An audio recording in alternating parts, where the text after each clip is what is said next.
Bonjour à tous sur la chaîne Dialogue qui relie le masculin et le féminin. Nous sommes lundi, j'espère que vous avez passé un bon week-end et on va faire comme la semaine dernière, monsieur, madame. C'est parti, monsieur, madame, c'est pas genré, je vous le rappelle, on est sur des polarités, polarité plutôt yin avec madame, l'impératrice, et puis polarité plutôt dominante yang pour l'empereur. Alors c'est parti, qu'est-ce qu'on peut savoir en ce lundi par rapport à monsieur, madame? Donc, vous y mettez qui vous voulez. C'est pas obligé que ce soit sentimental. Ça peut être une relation amicale, professionnelle, et vous avez envie de savoir un petit peu comment ça se passe avec cet autre. Ça peut être aussi à l'intérieur de vous. Hein. Il n'y a pas de... C'est comme ça résonne pour vous. Voilà, c'est parti. Bah, d'ailleurs, c'est comme ça résonne pour vous. On me parle de l'ermite à l'intérieur de soi. Regardez en détail. Peut-être regarder en détail une relation. Peut-être regarder en détail à l'intérieur de vous pour être dans la complétude du yin et du yang intérieur. On va regarder.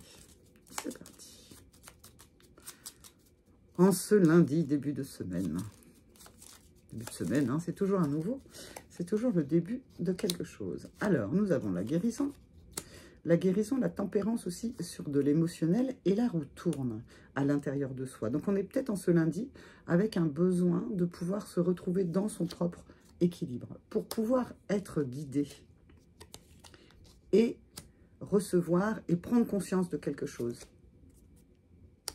Le yin est plutôt dans des peurs par rapport au monde et doit choisir le yang. Et on a une petite carte qui vient, l'équilibre. Donc moi, je la mets très bien là. Donc, on est bien dans un équilibre intérieur.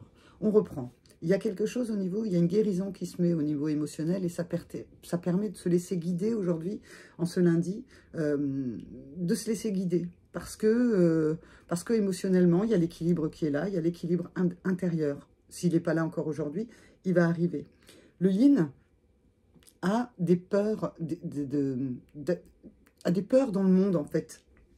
Mais comme elle a des peurs, elle va choisir d'être dans son yang. C'est-à-dire que si elle a des intuitions, si elle a des peurs irrationnelles, s'il y a quelque chose à l'intérieur d'elle qu'elle doit remettre à l'équilibre, eh bien, elle va s'en remettre à son yang intérieur. Quand le yang, lui, va faire le choix du monde par rapport à la puissance du yin.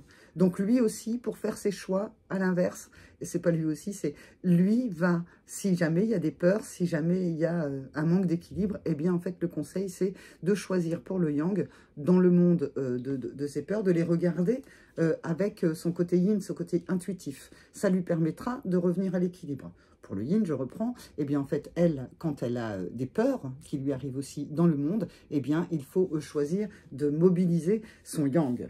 Voilà, donc aujourd'hui, ça peut être un petit peu bebop, mais vous avez déjà acquis visiblement une tempérance sur les émotions et vous pouvez vous laisser guider par rapport à ce que vous entendez, par rapport à ce qui vous est transmis, par rapport à ce dont vous avez conscience. Et si des peurs s'invitent, que vous soyez yin ou que vous soyez yang, que vous soyez impératrice ou que vous soyez empereur, et bien pour trouver l'équilibre, allez chercher dans la polarité inversée de la vôtre. Voilà, je vous retrouve demain mardi pour un autre monsieur madame avec juste, allez, on va prendre quelques petites lettres supplémentaires, ça peut vous donner un message en plus. On a le U, on a le G, on a le O et on a le U. Double U. Alors, je ne sais pas ce que ça veut dire pour vous. Ça peut être des ponts aussi. Hein. Si on les met dans l'autre sens, ça fait comme des ponts. On a le go, y aller. On a le goût, même s'il manque le thé. Eh bien, en fait, c'est avoir peut-être le goût, ressentir. On est bien sur une émotion, en fait, qui est dans le ressenti. Quel goût ça a, ce qui arrive vers moi? Quel goût ça a, cette expérience intérieure ou vis-à-vis de l'extérieur? Qu'est-ce que j'en fais? Voilà, si vous avez vu autre chose dans ces lettres-là, je vous laisse faire. Et puis, mettez-le en commentaire. En tout cas, je vous retrouve demain pour un autre tirage de Monsieur Madame. Au revoir.